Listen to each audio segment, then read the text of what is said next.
સ્વાગત છે તમારું એમજે ટીચિંગમાં। મારું નામ છે મહેતા જય અને આજના વિડીયોની અંદર હું તમને ધોરણ 10 સામાજિક વિજ્ઞાનનું ચેપ્ટર નંબર 7 આપણા વારસાનું જતન આ ફૂલ ચેપ્ટરને એકદમ ડિટેલમાં સમજાવીશ અને દરેક વિડીયોની જેમ આ વિડીયોમાં પણ હું તમને આ ચેપ્ટરના ખૂબ જ મોસ્ટ એમ્પી પોઈન્ટ હાઇલાઇટ કરીને આપવાનો છું અને આ પોઈન્ટ વાંચ્યા પછી તમારે બીજી કે પ્રકારની ગાઈડ કે ચોપડી પણ વાંચવાની જરૂર રહેતી નથી, કેમ કે આમાં મેં તમને બધી વસ્તુ એકદમ પોઈન્ટ વાઇઝ સિક્વન્સમાં આપેલી છે। આ પોઈન્ટ વાંચ્યા પછી તમે દરેક ક્વેશ્ચન આન્સર આપી શકશો। એ પછી 1 અને 2 માર્કવાળા નાના પ્રશ્ન હોય કે 3 અને 4 માર્કવાળા મોટા પ્રશ્ન હોય, તમને બધી વસ્તુ આવડતી હશે, પણ શરત એટલી છે કે આ બધા પોઈન્ટ તમને વ્યવસ્થિત આવડતા હોવા જોઈએ, બરાબર છે। અને વિડીયોના એન્ડમાં તમારા માટે આ ચેપ્ટરમાં પૂછાયેલા પાછલા 4 વર્ષના બોર્ડની એક્ઝામના ક્વેશ્ચન આન્સર છે, એટલે તમને ખબર પડે કે આ ચેપ્ટરમાંથી બોર્ડની એક્ઝામમાં કેવા પ્રકારના પ્રશ્ન પૂછાય છે અને તમારે કેવી રીતના તૈયારી કરવી જોઈએ। જનરલી આ ચેપ્ટર છે એ નાનું છે બીજા બધા ચેપ્ટર કરતાં, અને આ ચેપ્ટરમાંથી પણ ઘણું બધું ઓછું પૂછાય છે, બરાબર। જે નવી બ્લુપ્રિન્ટ 2022 પછી ચેન્જ થઈ છે એની અંદર આ ચેપ્ટરમાંથી હેતુલક્ષી પ્રશ્ન મતલબ કે 1 માર્કવાળા પ્રશ્ન વધારે પૂછાતા હોય છે, જોડકા છે, ખાલી જગ્યા છે, આવું તમને આમાં જોવા મળશે। બાકી 3 અને 4 માર્કવાળા પ્રશ્ન આ ચેપ્ટરમાંથી પૂછાતા હોતા નથી, અને તો પણ છતાં મેં તમને આમાં આપેલા છે કારણ કે સ્વાધ્યાયની અંદર તમને 4 માર્કવાળા મોટા પ્રશ્ન છે, એટલે સ્વાધ્યાયના ક્વેશ્ચન આન્સર પણ મેં તમને અહીં આપી દીધા છે। એટલે આ ચેપ્ટર કરવા માટે તમારે બીજે ક્યાંય ફાફા મારવાની જરૂર રહેતી નથી, આટલું કરી લ્યો, આ એક વિડીયો જોઈ લ્યો એટલે તમને બધી વસ્તુ આવડી જશે। અને એ સિવાય ઓલરેડી મેં આની પહેલાના 6 ચેપ્ટરના વિડીયોઝ બનાવેલા છે, વિજ્ઞાનના પણ 2 ચેપ્ટરના વિડીયો બનાવેલા છે, આખું એક પ્લેલિસ્ટ બનાવેલું છે, એની લિંક તમને ડિસ્ક્રિપ્શનમાં મળી જશે અથવા તો તમે ચેનલ ઉપર જઈને જોઈ શકો છો, બરાબર। અને આ ચેનલમાં આ બધા વિડીયોઝ મળતા રહેજો એટલે ચેનલને સબસ્ક્રાઇબ કરી નાખજો, બરાબર। બાકી શરૂઆત કરીએ આપણે ચેપ્ટર નંબર 7ની આપણા વારસાનું જતન। સૌથી પહેલો પ્રશ્ન એ ઊભો થાય છે કે આપણે આપણા વારસાનું જતન શું કામ કરવું જોઈએ, બરાબર। આની પહેલાના જે ચેપ્ટર તમે જોયા બધાય, બરાબર છે, એની અંદર તમને શું બધું આવ્યું હતું કે અલગ અલગ પ્રજાતિઓ આવી ભારતની અંદર, પછી અલગ અલગ પ્રજાતિ મતલબ કે અલગ અલગ શાસકો હોય, બરાબર છે, એને મંદિરો બનાવ્યા, મસ્જિદો બનાવી, પછી પોતાના સ્મારકો બનાવ્યા, બરાબર। આ વસ્તુ તમે જોયેલી છે। પછી એ સિવાય અલગ અલગ યુનિવર્સિટી વિશે આપણે વાત કરીએ, અલગ અલગ કળાઓ વિશે વાત કરીએ, તો આ બધો આપણો વારસો છે, એના વિશે આપણે સમજી ગયા।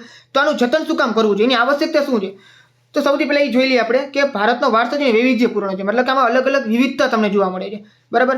લુપ્ત થઈ રહેલી કલાઓ, સ્થાપત્ય વગેરેનું સંરક્ષણ કરવું જોઈએ, કારણ કે આપણે ખબર પડે કે આપણો ઇતિહાસ શું હતો, આપણે ક્યાંથી આવ્યા છીએ, બરાબર। જો આપણે અત્યારના આ બધી વસ્તુને જાળવી ના રાખી તો શું થાય, એ વસ્તુ અમુક ટાઈમ પછી ખંડેર થઈ જાય, હાવ ખરાબ થઈ જાય, એ લુપ્ત થઈ જાય અને એની જગ્યાએ નવી વસ્તુ આવી જાય, બરાબર। તો આપણે ખબર ના પડે કે આપણા પૂર્વજોએ શું આપણને આપેલું હતું, તો એના માટે જરૂરી છે।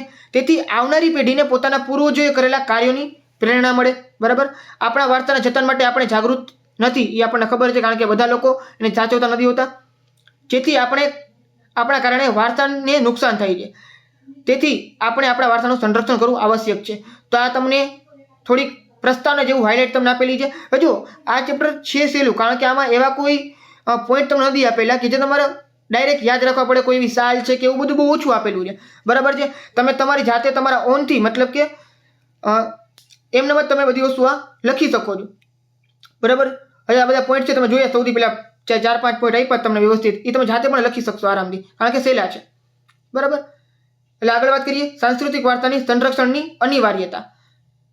જો ભૂતકાળમાં આપણે જે ભૂલો કરી છે તેને વર્તમાનમાં સમજીને ભવિષ્ય માટે વિકાસની દિશામાં નક્કી કરવી જોઈએ। વારસાના જતન માટે માત્ર સરકારે જ નહીં પણ સામાન્ય પ્રજાએ પણ પોતાની ભૂમિકા નિભાવવી જોઈએ, બરાબર।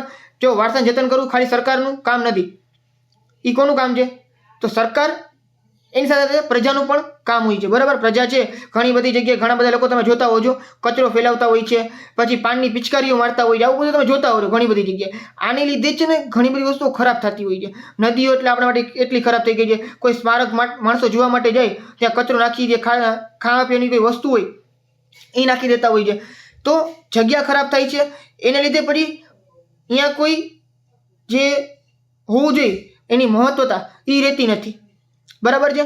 અને આ બધો વારસો છે એ દેશ વિદેશો માટે પણ આકર્ષણનું કેન્દ્ર છે, મતલબ કે બહારના દેશના લોકો પણ આપણે આ બધો વારસો જોવા માટે આવતા હોય છે, તેના માટે જાળવવું બહુ જરૂરી છે।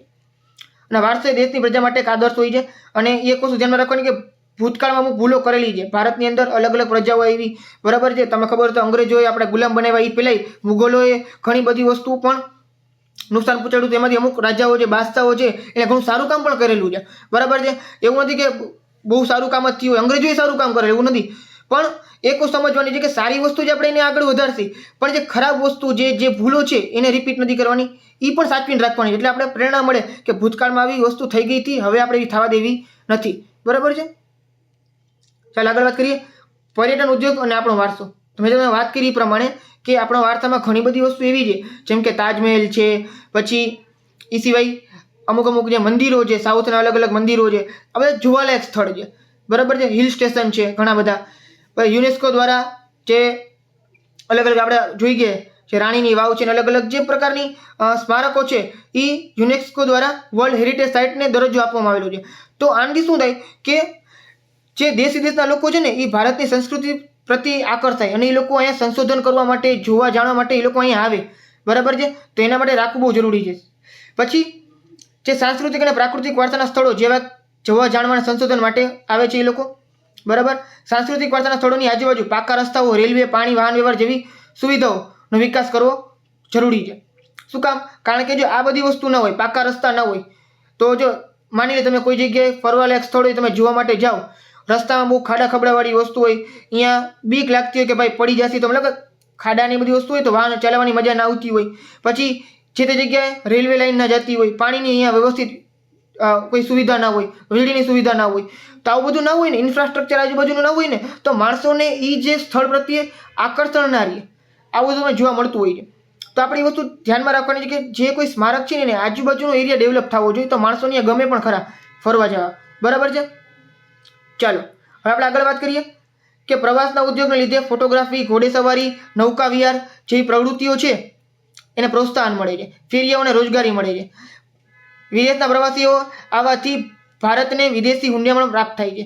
તો જો આ વસ્તુ તમને ખબર છે, તમે કોઈ પણ જગ્યાએ બીચ ઉપર ફરવા ગયા હો, મતલબ કે દરિયા કિનારે ફરવા ગયા હો, તો દરિયા કિનારે શું છે કે અહીંયા ઘણા બધા લોકો છે ને એ ફોટોગ્રાફી છે અથવા તો અહીંયાના જે ખાણીપીણીના સ્ટોલ નાખી એ લોકો બેઠા હોય, તો એ લોકોને રોજગારી મળી રહી, તો એક રોજગારનું સાધન ઊભું થાય છે. બરાબર છે. ઘોડેસવારી છે, નૌકા વિહાર છે, આવું તમને જોવા મળતું હોય છે. તમે ઘણી જગ્યાએ મુંબઈમાં ઘણા બધા લોકો તાજ હોટલ જોવા માટે જતા હોય, તો તાજ હોટલમાં આમ કરીને ફોટો પાડતા હોય. તમને ખબર હોય તાજ હોટલને પૈકડી હોય ઉપરથી, તો ફોટોગ્રાફરના લોકોને આ બધી વસ્તુ એક શું રહી છે, મળી રહી છે રોજગારી. પ્રવાસના સ્થળ હોવાથી એ શું છે, વિદેશી લોકો છે ને એ ભારતમાં આવે અને વિદેશી હુંડિયામણ મળે. અહીંયા ઉપર અહીંયા હસવાવાળું આવશે, મતલબ હુંડિયામણ આવશે, એક તમે રાખજો, પ્રિન્ટિંગ મિસ્ટેક છે અહીંયા. તો હુંડિયામણ શું કહેવાય? તો હુંડિયામણનો મતલબ કે વિદેશના રૂપિયા માણસો અહીંયા ભારતમાં આવે. બરાબર છે. તો એ ભારતમાં આવશે એટલે ડોલર છે કે પાઉન્ડ, જે આ બધા અલગ અલગ જે ચલણી નોટો છે ને વિદેશના, એ ભારતને આપે અને એને એક્સચેન્જમાં ભારતના રૂપિયા લઈએ. એટલે ભારતનો રૂપિયો છે ને એ મજબૂત થાય, આપણને વિદેશથી કમાણી થાય. બરાબર છે. તો એક વસ્તુ આપણા માટે ખૂબ જ લાભદાયી છે. વારસાના જાળવણી અને સંરક્ષણ માટે થયેલા પ્રયાસો. તો અલગ અલગ પ્રયાસો થઈ ગયા, જો આ બધા લિસ્ટ તમને આપેલું છે. તો આ ખૂબ જ મોસ્ટ ટાઈમ પ્રશ્ન છે, પૂછવા માટે આ પ્રશ્ન પૂછાઈ શકે છે. બરાબર છે. કારણ કે આમાં ઘણા બધા એવા ડેટા આપેલા છે જે તમારે યાદ રાખવાના છે. તો અલગ અલગ પ્રયાસો નીચે મુજબ છે, જેમ કે સૌથી પહેલા તમારે 2 વર્ષ યાદ રાખવાના છે, 1952, 1972. 1952માં શું છે કે ભારત સરકારે ભારતીય વન્યજીવો માટેની બોર્ડની રચના કરી હતી. અલગ અલગ તમને ખબર તો વન્યજીવો માટેની કાયદાઓ છે અલગ અલગ. બરાબર. એના માટે જે બોર્ડની રચના 1952માં થઈ. 1972માં વન્યજીવોને લગતો કાયદો અમલમાં આવ્યો છે. પછી ઉદ્યાન, અભયારણ્ય, આરક્ષિત ક્ષેત્રોનો સમાવેશ કરવામાં આવે છે. દેશના નવા રાષ્ટ્રીય ઉદ્યાનો અને અભયારણ્યોમાં સ્થાપના કરવામાં આવી છે. લુપ્ત થતા છોડવા પશુઓને બચાવવા માટે કડક કાયદો અમલમાં આવ્યા છે. 1883ની અંદર સ્થપાયેલી મુંબઈ પ્રાકૃતિક ઇતિહાસ સમિતિ સૌથી જૂની સંસ્થા. યાદ રાખજો, આઝાદી પહેલા આપણા ભારતમાં 1883ની અંદર મુંબઈ પ્રાકૃતિક ઇતિહાસ સમિતિ એ સૌથી જૂની સંસ્થા છે સ્થપાયેલી. હાલમાં ગીર ફાઉન્ડેશન, નેચરલ ક્લબ જેવી સંસ્થાઓ પર્યાવરણ જતન માટે ઉપયોગી કાર્ય કરે છે. બંધારણમાં પણ મૂળભૂત ફરજોમાં વારસાના જતનની જાળવણીનો સમાવેશ કરવામાં આવ્યો છે. જેવી રીતના આપણી પાસે બંધારણમાં આપેલા મૂળભૂત હકો છે, એ તો મૂળભૂત ફરજો છે કે ભારતના દરેક નાગરિકે ભારતનો જે વારસો છે અને એની પ્રકૃતિમાં જે આવેલી જે બધી વસ્તુઓ છે એની જાળવણી કરવી જોઈએ. પ્રાચીન સ્મારકો, પુરાતત્વ સ્થળો અને અવશેષો સ્થળોની જાળવણી માટે કાયદો આવેલો છે. બરાબર. પુરાતત્વ વારસાને સુરક્ષિત રાખવા માટે સંસદે 1958માં આ કાયદો પસાર કર્યો છે. તો 1958માં આ કાયદો પસાર કરવામાં આવે છે. પુરાતત્વ ખાતાના કાયદા મુજબ કોઈ પણ માનવી, ખાનગી વ્યક્તિ, ખાનગી સંસ્થા ભારત સરકારની મંજૂરી વિના ખોદકામ કરી શકશે નહીં. પછી કેન્દ્ર સરકારે મહત્વના સ્થળો જેમ કે રાષ્ટ્રીય સ્મારક તરીકે જાહેર કર્યા અને જાળવણીની પુરાતત્વ ખાતાની ડિપાર્ટમેન્ટ ઓફ આર્કિયોલોજીને સોંપી હતી. તો ભારત સરકારે અમુક જે સ્થળો છે ને એને રાષ્ટ્રીય સ્મારકનો દરજ્જો આપ્યો છે. જો યુનેસ્કો છે ને એ જે દરજ્જો આપે ને વર્લ્ડ હેરિટેજ સાઇટનો જે આખા વર્લ્ડ લેવલનો હોય એનું મહત્વ તો ખૂબ જ વધારે હોય. બરાબર છે. એના સંરક્ષણ માટે તો યુનેસ્કો પોતે મતલબ કે યુએનના જે અલગ અલગ દેશો છે એ પોતે સહયોગ કરતા હોય છે. ભારતે તો કરવાનું જ પણ બીજા બધા દેશો પણ સહયોગ કરતા હોય છે. અને જે રાષ્ટ્રીય સ્મારક છે એ ભારતનું પોતાના માટે જ હોય છે અને એ રાષ્ટ્રીય સ્મારક બનાવવા માટેનું બનાવે એનાથી ફાયદો શું છે કે આની જે જાળવણીની જે સોંપણી છે એ ડિપાર્ટમેન્ટ ઓફ આર્કિયોલોજીને આપી દેવામાં આવતું હોય છે. એટલે એ લોકો છે બધા એનું ધ્યાન રાખે વ્યવસ્થિત રીતે. માત્ર સરકારે નહીં, લોકોએ પણ વારસાની જાળવણી કરવી જોઈએ. ભારતીય પુરાતત્વ સંરક્ષણ સરકારી ખાતું 5000 કરતાં પણ વધુ સ્મારકો અને સ્થળોની જાળવણી કરે છે. આ તમને પ્રશ્ન પૂછી શકે છે કે 5000 કરતાં પણ વધુ અલગ અલગ જે સ્થળો છે સ્મારકો છે એની જાળવણી આપણું જે પુરાતત્વ ખાતું છે એ કરતું હોય છે. વિશ્વની 7 અજાયબીઓમાંથી આગ્રાનો તાજમહેલ એ એક છે. એ તમને બધાને ખબર છે. અલગ અલગ 7 અજાયબીઓ વિશ્વની છે એમાં આગ્રાનો તાજમહેલ એક છે. અને દર વર્ષે હજારો લાખોની સંખ્યા પર્યટકો છે એ તાજમહેલ જોવા માટે આવતા હોય છે.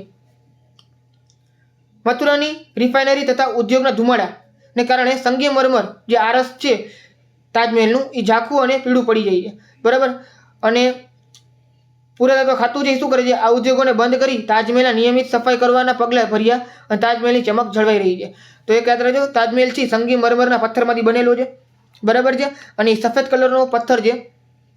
પણ એ પથ્થરની એક પ્રોબ્લેમ છે. આમ તો પથ્થરની કઈ પ્રોબ્લેમ તો આપણી છે, પણ શું થાય છે કે એ પથ્થર છે ને એ જ્યારે ખરાબ ધુવાણું હોય, વાયુમાં પ્રદૂષણ હોય એના હિસાબે પીળો પડી જતો હોય છે. અને આગ્રા છે ને એની આજુબાજુ ઘણી બધી ફેક્ટરીઓ છે. યમુના નદીના કિનારે ઘણી બધી ફેક્ટરીઓ આવેલી છે અને ફેક્ટરીના ધુવાણાના લીધે તાજમહેલ પીળો પડી ગયો હતો. પણ હવે એની ચમક જળવાઈ રહી છે કારણ કે એને નિયમિત સાફ કરવામાં આવે છે. અને આજુબાજુ જે અહીંયાના જે ઉદ્યોગો છે ને ઉપર ઘણા બધા કડક કાયદાઓ બનાવેલા છે. ઘણા ઉદ્યોગો બંધ પણ કરી દેવામાં આવ્યા છે. બરાબર.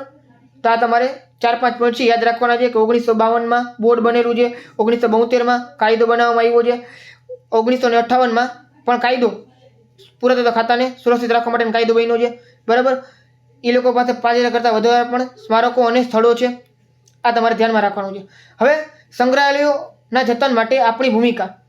તો જો ભારતીય નિધિ વ્યાપાર કાનૂન 1976 મુજબ કોઈ પણ નાગરિકે અચાનક કોઈ પણ ચીજ વસ્તુ, ઘર, ખેતર, કૂવો, તળાવ ખોદકામ દરમિયાન મળી આવે તો પુરાતત્વ ખાતાને તેની જાણ કરવાની હોય છે. તો એક વસ્તુ છે કે 1876માં કાયદો બન્યો હતો, ભારતીય નિધિ વ્યાપાર કાનૂન. બરાબર છે. આ કાનૂન મુજબ શું છે કે તમે કોઈ પણ જગ્યાએ ખોદકામ કરો, કોઈ પણ જગ્યાએ મતલબ કે તમારું પોતાની જમીન હોય કે બીજી કોઈ પણ જમીન હોય, સરકારની જમીન હોય કે તમારી પોતાની માલિકીની જમીન હોય. બરાબર છે. તમે ઘર બનાવવા માટે કે કોઈ પણ બીજી વસ્તુ, ખેતર ખેડવા માટે, કૂવો ખોદવા માટે, તળાવ ખોદવા માટે જે તમે ખોદકામ કરો છો એ ખોદકામમાં તમને કોઈ પણ વસ્તુ મળી આવે, બરાબર, કોઈ ખજાના જેવું મળી આવે, કોઈ પણ મૂર્તિ મળી આવે. ઘણી જગ્યાએ તમે જોવા મળતા હશે કે ખોદકામ કરતાં તમને અલગ અલગ ભગવાનની મૂર્તિ મળી આવી. બરાબર છે. અથવા કોઈ બીજી વસ્તુ મળી આવી. તો જે વસ્તુ મળે ને એની તમને પુરાતત્વ ખાતાને જાણ કરવી ફરજિયાત છે. બરાબર છે. સરકારે 1972માં કાયદા પસાર કરીને વ્યક્તિગત અને ખાનગી સંગ્રહાલયોની જાણકારી પણ મેળવી છે. અને યાદ રાખજો, આ જે ખોદકામ કરવા ઉપર જે વસ્તુ મળે ને એ બધી વસ્તુ સરકારની માલિકીની કહેવાય. ભલે જમીન તમારી હોય, ભલે ખેતર તમારું હોય. બરાબર છે. પણ ખોદકામમાં તમને લાખો રૂપિયાની કે કરોડો રૂપિયાની વસ્તુ મળી આવે તો પણ સરકારની માલિકીની કહેવાય. એ છે કે સરકાર તમને થોડોક ભાગ આપે કારણ કે તમારી જમીન ઉપર તમને મળ્યું છે એટલે, પણ એની માલિકી સરકારની કહેવાય. બરાબર. અને જો તમે હાથથી રાખી મૂકો, કોઈને આપવું નહીં, તો એ ગેરકાનૂની કહેવાય. એના ઉપર તમને કાયદાકીય પગલાં લેવામાં આવે. દેશના મહત્વના સંગ્રહાલયો નીચે મુજબ છે. મતલબ કે આ તમે જોઈ શકો છો. હવે આપણે સંગ્રહાલયોની વાત કરવાના છીએ. ચાલો, આ તમને ચોપડીમાં આપેલું જ છે. અલગ અલગ ભારતના મ્યુઝિયમ મતલબ કે સંગ્રહાલયો. યાદ રાખજો, આનું તમે જોડકું પૂછાઈ શકે છે. બરાબર છે. આ ચેપ્ટરમાંથી જો આઈએમપી વસ્તુ હોય, બરાબર, તમે તમને આગળ કીધું કે અલગ અલગ જે કાયદો બનાવવામાં આવ્યા છે અને આ સંગ્રહાલયો. જો રાષ્ટ્રીય સંગ્રહાલય નવી દિલ્હી, રાજ્ય દિલ્હી જ છે. બરાબર. ભારતીય સંગ્રહાલય કલકત્તા, પશ્ચિમ બંગાળ. કલકત્તા ક્યાં આવ્યું છે? પશ્ચિમ બંગાળની. આ રાજ્યનું નામ છે, આ શહેરનું નામ છે. બરાબર છે. ભારતીય સંગ્રહાલય, ઓલું રાષ્ટ્રીય સંગ્રહાલય. આ બેમાં કન્ફ્યુઝ ન થતા. બરાબર. પછી છત્રપતિ શિવાજી મહારાજ વસ્તુ સંગ્રહાલય, પ્રિન્સ ઓફ વેલ્સ મ્યુઝિયમ, બરાબર. છત્રપતિ શિવાજી મહારાજનું નામ ઉપરથી આ મ્યુઝિયમનું નામ રાખેલું છે. અને તમને ખબર જ હોય કે છત્રપતિ શિવાજી છે એ ક્યાંના હતા? મુંબઈના, મતલબ કે મહારાષ્ટ્રના હતા, બરાબર છે. મરાઠા સામ્રાજ્ય હતું એટલે મરાઠા રાજ્ય આવશે એટલે તમને એમનો યાદ રહી જશે. સાલારગંજ સંગ્રહાલય, હૈદરાબાદ, આંધ્રપ્રદેશ. રાષ્ટ્રીય માનવ સંગ્રહાલય, ભોપાલ, મધ્યપ્રદેશ. પછી આપણા ગુજરાતના તમને 4 આપેલા છે, આ યાદ રાખજો. આ ખૂબ જ મોસ્ટ ટાઈમ છે. ગુજરાતના 4 તમને રાજ્ય નહીં આપે, કારણ કે રાજ્ય તો ગુજરાત જ છે. તમને શહેર આપશે જોડકાની અંદર કે લાલાભાઈ દલપતભાઈ સંગ્રહાલય, LD institute of indology, Ahmedabad. Mahavir Jain Aradhana Kendra, Koba, એ ગાંધીનગર. હેમચંદ્રાચાર્ય ગ્રંથાલય, પાટણ. અને Vadodara museum of picture gallery, તો એ વડોદરા. વડોદરાવાળું તમને યાદ રહી જશે. બાકી 3 તમારે યાદ રાખવાના છે. હેમચંદ્રાચાર્ય પાટણ, મહાવીર જૈન આરાધના કેન્દ્ર, કોબા, એ ગાંધીનગરની અંદર છે. પછી એલડી ઇન્સ્ટિટ્યૂટ ઓફ ઇન્ડોલોજી, મતલબ કે લાલભાઈ દલપતભાઈ ગ્રંથાલય, એ અમદાવાદની અંદર છે, બરાબર છે. તો યાદ રાખજો, યાદ રાખવા જરૂરી છે. વારંવાર રિપીટ કરશો તો ઓટોમેટિક યાદ રહી જશે. આનો તમને જોડકું પણ જોવા મળશે, આગળ આપણે એ પણ જોવાના છીએ, બરાબર છે. હવે વારસાના જતન માટે આપણી ભૂમિકા, આ તો આપણે વાત કરીએ આપણે એના જેવી છે બીજી, બરાબર. થોડું ઘણું આ તમે જાતે પણ લખી શકશો, કારણ કે બધા પોઈન્ટ સહેલા છે. ભારતના વારસાને જાળવવા માટે કેન્દ્ર અને રાજ્ય સરકાર, યુનેસ્કો અને બિન સરકારી સંસ્થાઓ પોતાની ફરજ નિભાવે છે.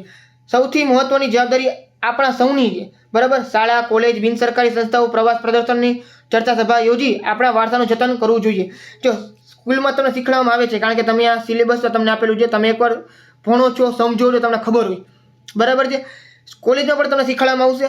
પણ બિન સરકારી સંસ્થા છે, પ્રદર્શન છે, કોઈ ચર્ચા સભા છે, એની અંદર આ બધી વસ્તુ કેવી જોઈએ તમારે કે ભાઈ આપણું સ્થળ છે, આપણું પોતાનું છે. તમારા શહેરની અંદર, તમે કોઈ પણ શહેરની અંદર હો, આખા તમે ગુજરાતમાં રહો છો તો ગુજરાતના કોઈ પણ શહેરમાં તમે રહેતા હો, બરાબર છે. તમારા શહેરમાં કોઈ પણ જોવાલાયક સ્થળ હોય તો તમારી ખાલી એટલી ફરજ હોવી જોઈએ કે અહીંયા કોઈ કચરો તમારે પહેલાં તો નાખવાનો નહીં. કોઈ નાખતું હોય તો એને કહેવાનું કે ભાઈ તમે કચરો ના નાખો, અથવા તમે કચરો દેખાય તો ઉપાડીને તમારે ડસ્ટબિનમાં નાખી દેવાનો. સૌથી પહેલાં સ્વચ્છતા જાળવવી એ સૌથી પહેલો તો આપણું ફરજ છે, બરાબર છે. પછી તમને લાગે કે ભાઈ આ કોઈ સ્થળ છે એ ખરાબ થયું છે, અથવા તો એને નુકસાન પહોંચાડેલું છે કોઈએ, અથવા ઓટોમેટિક નુકસાન થઈ ગયું છે એને કોઈ વાતાવરણને કારણે, કોઈ વાવાઝોડું આવે, પવનની હિસાબે, કોઈ કુદરતી રીતે કંઈ નુકસાન થયું છે એને, બરાબર છે. તો તમારે કોઈ પણ જે આ સ્થળ છે, તમારે જે કોઈ મ્યુનિસિપાલિટી હોય, બરાબર છે, મતલબ કે સરકારી સંસ્થા છે, એને જાણ કરવી જોઈએ કે ભાઈ આ સ્થળ ખરાબ થઈ ગયું છે અને તમે સમારકામ કરાવો, બરાબર. જો કે એ લોકો ધ્યાન રાખતા જ કરી જ નાખે, પણ તમારી ખાલી ફરજ એટલી છે કે અહીંયા સ્વચ્છતા રાખવી, એને ચોખ્ખાઈ રાખવી બધાની, તો પણ ઘણી બધી વસ્તુ સોલ્યુશન થઈ જશે. કારણ કે સૌથી પ્રોબ્લેમ છે ને બધાને એ જ થતો હોય છે કે અહીંયા સ્વચ્છતા નથી હોતી. તમે ઘણી બધી જગ્યાએ જોતા હો છો, બરાબર. હમણાં એક જગ્યાએ એવું હતું કે એક બ્રિજ છે, બરાબર. બ્રિજમાં માણસોએ જે પિલ્લર હોય ને, એ પિલ્લરમાં પાણીની પિચકારી મારી અને એનું જે લોખંડ એ ખરાબ કરી નાખ્યું. લોખંડ આખું સડી ગયું છે એનું, અને બ્રિજ આખો નબળો પડી ગયો એને લીધે. વર્ષો જૂનો બ્રિજ છે, લગભગ કલકત્તાનો હાવડા બ્રિજ જ છે, બરાબર. તમને તો ન્યૂઝ વાંચ્યા હશે. તો આવું બધું થાય છે, માણસોની આ બધી રીતે જે નુકસાન પહોંચાડતા હોય છે. ચાલ આગળ, શાળા અને કોલેજની વાત થઈ ગઈ. પ્રાચીન સમયમાં વાવ, ઝરણા, તળાવો, સરોવરો વગેરેની સંભાળ લેવી જોઈએ. આ પણ એક વસ્તુ છે કે તમે કોઈ જગ્યાએ થોડો તળાવ, ઘણા બધા જગ્યાએ અલગ અલગ આવેલા છે, બરાબર છે. ઘણા બધા શહેરની તળાવ તમને જોવા મળશે. સૌથી ફેમસ છે એ કાંકરિયા તળાવ છે અમદાવાદની અંદર. બાકી સિવાય જામનગર, રાજકોટ, ઘણી બધી જગ્યાએ તમને અલગ અલગ શહેરોમાં તમને તળાવ જોવા મળતા હોય છે, બરાબર. અને તકલીફ એની શું હોય છે ખબર છે? મેં તમને કીધી પ્રમાણે સ્વચ્છતા નથી હોતી. માણસો પિકનિકના સ્થળે જેમ અહીંયા જાય છે ખરા, ફરવા પણ જાય છે, પણ ઓલા જે કાગળિયા હોય ને, વેફરના, બિસ્કિટના, આ બધી વસ્તુ ખાઈ અહીંયા ફેંકી દે. અહીંયા ડસ્ટબિન પણ હોય, પણ તો પણ ખાઈને ફેંકી દે. માણસો ઓલા માવો ખાતા માવાની ફાંકીના કાગળી અહીંયા ફેંકી દે, બરાબર છે. આવું તમે જોતા હશો. તેવું નહીં કરવાનું બને ત્યાં સુધી. તમારા ઘરના કોઈ કરતા હોય તો ખાલી તમારી પહેલી ફરજ છે કે તમે પોતે ના કરો, તમારા ઘરના કરતા હોય તો એને ના પાડી દો. કારણ કે આ બધા સ્થળ પર અહીંયા આપણે બધી મજા ના આવે જોવા જવાની. એનું પાણી પણ ખરાબ થઈ જાય, આ વાવ, ઝરણા કે બધી વસ્તુ હોય તો. ધોળકાનું મલાવ તળાવ, પાટણની રાણીની વાવ, ચાંપાનેરનો કૂવો, પછી મહેમદાબાદનો ભમરીયો કૂવો, જૂનાગઢનો નવધણનો કૂવો, પ્રાચીન સ્મારકોની જાળવણી કરવી જોઈએ. બરાબર. પ્રવાસન સ્થળોની સ્વચ્છતા અને જતન, તમે તમને વાત કરી એ જ બધી વસ્તુ અહીંયા રિપીટ થાય છે. તમે જોઈ શકો છો કે દેશના પ્રવાસન સ્થળોની સ્વચ્છતા અને જતન માટે કેન્દ્ર અને રાજ્ય સરકારની પગલાં છે. દેશ વિદેશના પ્રવાસીઓ દ્વારા આપણા વારસાને હાનિ ન પહોંચે તે માટે જાગૃત કરવા જોઈએ. પાન અને ગુટકા ખાઈને ત્યાં થૂકવું ન જોઈએ. વિચાર કરો કે આ બધી વસ્તુ ચોપડીની અંદર લખે છે આ લોકો, મેં તમને જે વાત કરી, બરાબર છે. જાહેર સ્થળોની આસપાસ પ્રદૂષણ ના કરવું જોઈએ. વિચાર કરો આ બધા પોઈન્ટ લખવા પડતો હોય ચોપડીમાં કે પાન અને ગુટકા ખાઈને થૂકવું ના પડતું હોય, તો એ હાલત આપણી કેટલી ખરાબ હશે આપણા દેશની અંદર કે આ બધા પોઈન્ટ આપણે લખવા પડે છે વિદ્યાર્થીઓને સમજાવવા માટે. પણ તો એ વિદ્યાર્થી સમજી જાય છે, મોટા લોકો નથી સમજતા. અભણ કોને કહેવાય? જે વિદ્યાર્થીઓ છે એ તો ભણેલા છે, મોટા થઈને એ જ લોકો અભણ બની જાય છે, કારણ કે એ લોકો આ બધી વસ્તુ સમજતા નથી. ગંદકીનો યોગ્ય નિકાલ કરવો જોઈએ. પ્લાસ્ટિકનો ઉપયોગ ન કરવો જોઈએ. જો તમે પ્લાસ્ટિકનો ઉપયોગ ન કરો એ બરોબર છે, પણ ઘણી બધી વસ્તુ પ્લાસ્ટિકમાં આવતી હોય છે. તમે વેફર ખાતા હો, કોઈ પણ નાની મોટી બીજી વસ્તુ પડીકા ખાતા હો, તો એ પ્લાસ્ટિકમાં જ આવે છે. હવે આપણે એને તો કંઈ રોકી ના નાખી, બરાબર છે. તો એ તમે ખાવી વાંધો નહીં, પણ તમારી જે બેગ હોય ને, બેગમાં સાચવીને રાખી દે વસ્તુ. જ્યાં તમને ડસ્ટબિન દેખાય એ ડસ્ટબિન નાખી દે. ડસ્ટબિન ના હોય તો તમારી પાસે રાખો થોડાક વાર પૂરતા. ઘણા બધા લોકો શું કરતા હોય ખબર છે? ટ્રેન હોય ને, ટ્રેન જતી હોય, આવું દર વખતે હું જ્યારે ટ્રેનમાં જાઉં ને આવું મને જોવા મળે જ છે. અને તમે જોશો અને તમે એવું કરતા હશો, ઘણા બધા લોકો તમારામાંથી કરતા હશે. પાણીની બોટલ લે, જે 10-20 વાળી પાણીની બોટલ આવતી હોય, બરાબર છે. પાણી પી અને યુઝ એન્ડ થ્રો બોટલ હોય, ટ્રેનની જે બારી હોય ને, બારીમાં બોટલ ઘા કરી દે. એટલે પડીકા ખાઈ ગઈ, બાલાજી ગોપાલના પડીકા ખાઈ ને કોથળી બહાર ફેંકી દે. એટલે કોકવાર મને એવું જોઈને એવું આમ દુઃખ થાય અંદરથી. પણ કેવું શું ઘણા લોકોને, આપણે બધા લોકોને તો કહી નથી શકવાના, બરાબર. ટ્રેનના બાજવાનું થઈ જાય. પણ આપણે એવું ના કરવું જોઈએ, કારણ કે તમે વિચાર કરો, ટ્રેન તો જાય છે, એ જે જગ્યાએ પડ્યું હોય એ પાટાની આજુબાજુ કોણ સાફ કરવા જવાનું? પાટા હોય અહીંયા આજુબાજુ રસ્તામાં કોણ સાફ કરવા જાય? અહીંયા સુધી સફાઈ કર્મચારી જવાનું નથી, બરાબર છે. અને અહીંયા બધી જગ્યાએ ખરાબ. અને રોજે રોજ દિવસમાં કેટલી બધી ટ્રેન એવી પસાર થતી હોય, ઘણા બધા હજારો લાખો યાત્રીઓ હોય. કોઈ પણ સ્થળની વાત કરું છું, ખાલી ગુજરાતની વાત નથી કરતો, કોઈ પણ સ્થળની વાત કરું છું, અહીંયા બધી જ ગંદકી થવાની હોય છે, બરાબર. તો તમે આટલી વસ્તુ ધ્યાનમાં રાખજો. તમે બસમાં, ટ્રેનમાં, કોઈ પણ જગ્યાએ મુસાફરી કરો, તમારી પાસે કોઈ પણ સામાન હોય, ફેંકોમાં, બારીની બારે ફેંકોમાં, તમારી પાસે રાખો. તમે જ્યારે બસમાંથી કે ટ્રેનમાંથી નીચે ઉતરો, અહીંયા તમને ક્યાંક ને ક્યાંક ડસ્ટબિન મળી જશે, એમાં તમે નાખી લો, બરાબર છે. કચરા પેટીમાં જ કચરો નાખવો જોઈએ. પ્રવાસન સ્થળો પર બિનજરૂર લખાણ ન કરવું જોઈએ. હા, ઘણા બધા લોકો શું કરે ખબર છે? એટલે પથ્થર ઉપર કોતરી નાખે, બરાબર છે. કોઈક દિલડા બનાવી નાખે, બે વ્યક્તિના નામ બનાવે, દિલ ઉપર ત્યાં વચ્ચે એરો નાખે ને, બરાબર. એટલે આવું બધું તમે જોવા મળતું હોય છે ઘણી બધી જગ્યાએ. પછી કોઈ ઝાડ હોય ને, ઝાડમાં કોતરી નાખે. તો આવું બધું ના કરો તો વધારે સારું, કારણ કે આમાં સારા લાગતા નથી આપણે. પહેલાં તો ભૂંડા લાગી એની અંદર આપણે, બરાબર. ખરાબ લાગી મતલબ કે. અને આ બધું કરવાથી આપણા જ સ્થળોનું નુકસાન થાય છે. પ્રવાસન સ્થળો, વાવ, જળાશયો, તળાવ, ઝરણા વગેરે ચોમાસા દરમિયાન કાળજી લેવી જોઈએ. સ્વચ્છતા અને જતન માટે દેશની વિશ્વની ખ્યાતિ અપાવે છે.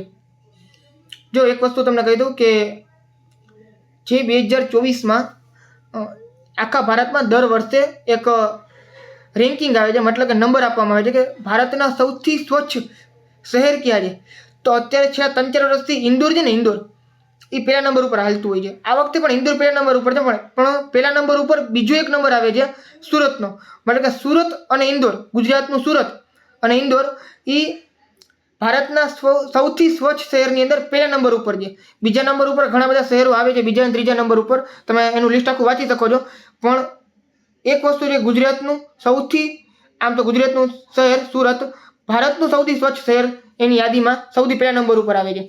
તો સુરતની જેમ પણ આપણે ધ્યાનમાં રાખવું જોઈએ કે આપણા પણ બધા શહેરો સુરતની જેમ એકદમ સ્વચ્છ થઈ જાય. જે લોકો સુરતથી આ વિડીયો જોતા હોય એ લોકો કમેન્ટ કરીને કહી શકો છો, બરાબર, કે હું સુરતથી છું. ચલો, ભારત વિવિધતામાં એકતા. ચલો, આ વસ્તુ હવે આપણો પાઠ પૂરો થઈ જાય. છેલ્લો ટોપિક વધ્યો છે. આ તમને ખબર છે કે અલગ અલગ ભારતના વિવિધ જાતિઓ છે, જ્ઞાતિઓ છે, ધર્મ, રીતિ રિવાજ છે, સંસ્કૃતિ, ભાષા છે, અને બધાનો સમન્વય થઈ અને ભારત બન્યું છે. ભારત છે વસુધૈવ કુટુંબકમમાં વિશ્વાસ કરે છે અને એને વિશ્વમાં સાકાર પણ કર્યું છે કે ભાઈ આખું વિશ્વ આપણું કુટુંબ છે, બરાબર. આખી દુનિયામાં વિશાળ એ કુટુંબ છે. અમને ચારે દિશાઓમાંથી સારા અને શુભ વિચારો પ્રાપ્ત થવું, આવું ઋગ્વેદમાં લખેલું છે. અને જે સ્વામી વિવેકાનંદ છે એને શિકાગોની અંદર, અમેરિકાના શિકાગોમાં વિશ્વ ધર્મ પરિષદ યોજાયેલી હતી, એમાં ગયા હતા અને ભારતનું પ્રતિનિધિત્વ કર્યું હતું. એમાં એને કીધું હતું કે મને કહેતા ગર્વ થાય છે કે જે ધર્મનો પ્રતિનિધિ છું તે ધર્મ જગતને સહિષ્ણુતા અને વિશ્વ બંધુત્વના પાઠ શીખવ્યા છે. બરાબર. તો આ વાક્ય કોણે કીધું હતું? તો એ વાક્ય સ્વામી વિવેકાનંદે કીધું હતું. ક્યાં કીધું હતું? શિકાગોની અંદર. બરાબર. અને વિશ્વ ધર્મ પરિષદમાં એને વાત કરી હતી. એટલે ભારતની મહાનતાની વાત કરી હતી. મહાસાગરોમાં જેમ નદીઓ સંગમ થાય છે તેમ દેશમાં પણ વિવિધ ધર્મો, ભાષા, રીતિ રિવાજો, ઉત્સવોનો સંગમ થાય છે. ઋષિ મુનિઓ, સ્વામી વિવેકાનંદ, દયાનંદ સરસ્વતીઓ, મહાત્મા ગાંધી જેવા મહાન પુરુષો વિશ્વ બંધુત્વનો ભાર મૂક્યો છે. તો હવે તમે પોઈન્ટ વાંચી શકો છો. બરાબર. તો અહીંયા આપણો પાઠ પૂરો થઈ છે. ઘણું બધું પાઠથી સમજવાનું છે, યાદ રાખવાનું ઓછું છે, પણ સમજવાનું ઘણું છે. બરાબર છે. અને મને આશા છે કે તમે આ બધી વસ્તુ ઉપર ઓનમાં રાખશો અને સારા નાગરિક બનો. ચલો હવે આપણે વાત કરીએ આ ચેપ્ટરમાં પૂછાયેલા મોસ્ટ ટાઈમ ક્વેશ્ચનની. બરાબર છે. આમાં તમને સ્વાધ્યાય અને બોર્ડના 2 ક્વેશ્ચન જોવા મળશે. જનરલી આ ચેપ્ટરમાંથી ટૂંકા પ્રશ્નો, 1 માર્કવાળા પ્રશ્નો અને હેતુલક્ષી પ્રશ્નો વધારે પૂછાતા જોવા મળે છે. અને તમને 2025ની એક્ઝામમાં પણ આ જ જોવા મળશે. બરાબર છે. ચાલો સૌથી પહેલાં ખોરા ખોટાની વાત કરીએ તો આ જે વાક્ય છે હમણાં આપણે આગળ વાત કીધી એ સ્વામી વિવેકાનંદે કીધું છે તો એ ખરું છે. બરાબર. કે મને કહેતા ગર્વ થાય છે કે હું જે ધર્મનો પ્રતિનિધિ છું તે ધર્મ જગતને સહિષ્ણુતા અને વિશ્વ બંધુતાના પાઠ શીખવ્યા છે. સ્વામી વિવેકાનંદ. ચાલો ખાલી જગ્યાની વાત કરીએ. વિદેશી પર્યટકો આવવાથી વિદેશી ખાલી જગ્યા ભારતને પ્રાપ્ત થાય છે. તો હુંડિયામણ, નિકાસ કે શ્રમ બજાર? તો હુંડિયામણ મતલબ કે વિદેશી રૂપિયા. હવે ઈસવીસન ખાલી જગ્યામાં વન્ય જીવોને લગતો કાયદો અમલમાં આવ્યો હતો તો 1972ની અંદર. બરાબર છે. 1952માં બોર્ડ બન્યું હતું. 1972માં કાયદો અમલમાં આવ્યો હતો. બરાબર. હવે સાચો વિકલ્પ પસંદ તમારે કરવાનો. ક્યુ સાચું નથી? નીચેનામાંથી ક્યુ વિધાન સાચું નથી? મતલબ કે 3 સાચા છે, 1 ખોટું છે. ભારતે વસુધૈવ કુટુંબકમની ભાવના વિશ્વમાં સાકાર કરી તો એકદમ સાચું છે. બરાબર. પછી આજે બીજું વાક્ય છે ફરીથી રિપીટ થાય, સ્વામી વિવેકાનંદે કીધું છે એ પણ સાચું છે. ડચ અને અંગ્રેજોને પણ સહિષ્ણુતા અને વિશ્વ બંધુતામાં માનતી ભારતની પ્રજાને આવકાર્યા છે. બરાબર. પછી પ્રાચીન ભારતમાં જ્યોતિર્ધરોએ ભારતની આર્થિક એકતા પર ભાર મૂક્યો છે. તો પેલી વાત તો એ કે ડચ અને અંગ્રેજો વાળો પ્રશ્ન તમને જવાબ સાચો લાગતો હશે પણ એ વાત ખોટી છે. ડચ અને અંગ્રેજોએ પણ ભારતને આવકાર્યા છે એ વાત સાચી છે એકદમ. બરાબર છે. કે એને પણ ભારતના લોકોને આવકાર્યા છે અને એને પણ ખબર હતી કે ભારતની અંદર વિશ્વ બંધુત્વ અને સહિષ્ણુતા જોવા મળે છે એટલે એ લોકોએ વખાણ કર્યા હતા. પણ જે ભારતના જ્યોતિર્ધરો છે એને ભારતની સાંસ્કૃતિક એકતા ઉપર ભાર મૂક્યો છે. બરાબર છે. આમાં આર્થિક એકતા ના આવે, આર્થિક એકતા એ ખોટું છે. હવે તાજમહેલ ના શ્વેત સંગેમરમર આરસના ઝાંખા ને પીળો પડતો પડી રહ્યા છે તેનું કારણ શું છે? તો વાયુ પ્રદૂષણ. બરાબર ને. વાયુ પ્રદૂષણ, હવામાં બહુ ખરાબ વાયુઓ છે એને લીધે એ ખરાબ થઈ ગયું છે. ચલો મેં તમને કીધું હતું એ પ્રમાણે કે તમને જોડકું પૂછાશે. આ જોડકું બોર્ડમાં પૂછાયેલું જોડકું છે અને તમને આ પૂછાઈ પણ શકે છે ફરીથી રિપીટ, અથવા તો આમાં થોડાક ચેન્જીસ કરી નવું જોડકું બનાવીને તમને પૂછી શકે છે. તો હેમચંદ્રાચાર્ય ક્યાં આવેલું? પાટણની અંદર. ભારતીય સંગ્રહાલય, તો ભારતીય સંગ્રહાલય છે એ ક્યાં આવશે? કલકત્તામાં. બરાબર. છત્રપતિ શિવાજી તો એ મુંબઈની અંદર. અને રાષ્ટ્રીય માનવ સંગ્રહાલય તો એ ભોપાલની અંદર. બરાબર છે. મતલબ કે ઓપ્શન નંબર એ છે એ તમારો સાચો છે. બરાબર છે. તો ઇઝી છે, એટલું અઘરું નથી, એકવાર ધ્યાનથી જોઈ લેજો. પછી આપણે વાર્તાને લોકો કઈ રીતે નુકસાન પહોંચાડે તમારે બધી વસ્તુ લખવાની છે. તમે આ બધું વાંચી શકો છો. આ બધી વસ્તુ આપણે ઉપર ચર્ચા થઈ ગઈ છે. ચાલો પછી ભારતીય પુરાતત્વ સંરક્ષણ શું કાર્ય કરે છે એના વિશે તમને આપેલું છે. ટૂંકા પ્રશ્ન. મુંબઈ પ્રાકૃતિક ઇતિહાસ સમિતિની રચના ક્યારે થઈ હતી તેનું કાર્ય શું છે? તો 1883માં રચના થઈ હતી. એનું કાર્ય શું છે? પર્યાવરણ અને વન્યજીવોને સંરક્ષણ કરવાનું. પછી વિવેકાનંદે શું કીધું એ તમારે લખવાનું છે. ઇઝી છે. બરાબર. પછી 3 માર્કવાળા સવાલ, સંગ્રહાલયોની જાળવણી વિશે માહિતી આપો. એ તમને યાદ હોવું જોઈએ. આ બધી વસ્તુ આપણે ઉપર ચર્ચા થઈ જ ગઈ છે. બરાબર. તમે વાંચી શકો છો. પ્રવાસન સ્થળો અને સ્વચ્છતા અને જતન એ તમારા મંતવ્ય, તમારે શું કરવું જોઈએ? ગંદકી ના હોવી જોઈએ, પાણીના ગુટકા ગમે ત્યાં થૂકવું ના, બધી વસ્તુ તમે જાતે પણ લખી શકો છો. બરાબર છે. પછી આ મોટા પ્રશ્ન હતા સ્વાધ્યાયમાં આપેલા છે પણ બોર્ડમાં પૂછાણા નથી અત્યાર સુધી અને પૂછાશે પણ નહીં કારણ કે બોર્ડમાં આના સિવાયના બીજા ચેપ્ટરમાંથી પૂછાતું હોય છે મોટા પ્રશ્ન. આપણે આપણા વારસાનું જતન અને સંરક્ષણ શા માટે કરવું જોઈએ, રક્ષણ શા માટે કરવું જોઈએ, આ તમને આપેલું છે. પછી પ્રાકૃતિક વારસા જતન માટે આવેલા પ્રયાસો, કરવામાં આવેલા પ્રયાસો તમારે લખવાના છે. તો અલગ અલગ પ્રયાસો થઈ ગયા છે. આ તમને ફોટો ચોપડીમાં પણ આની અલગ પ્રકારનો આપેલો તમે ચોપડીમાં, બરાબર. વારસાના જતન માટે આપણી ભૂમિકા શું છે એ છે. પછી પ્રાચીન સ્મારકો, પુરાતત્વો અને સ્થળો અને અવક્ષેપ સ્થળો જાળવણી માટેના કાયદા, અલગ અલગ કાયદા તમને આપેલા છે, બરોબર છે. ચલો આ ફોટો તમને ચોપડીમાં આપેલો છે. ભારત વિવિધતામાં એકતા વિશે નોંધ લખો, બરાબર છે. જો આખી પીડીએફ તમને ફ્રીમાં મળી જશે. તમને નીચે ટેલિગ્રામમાં ડિસ્ક્રિપ્શનમાં ટેલિગ્રામની તમને લિંક આપેલી હશે.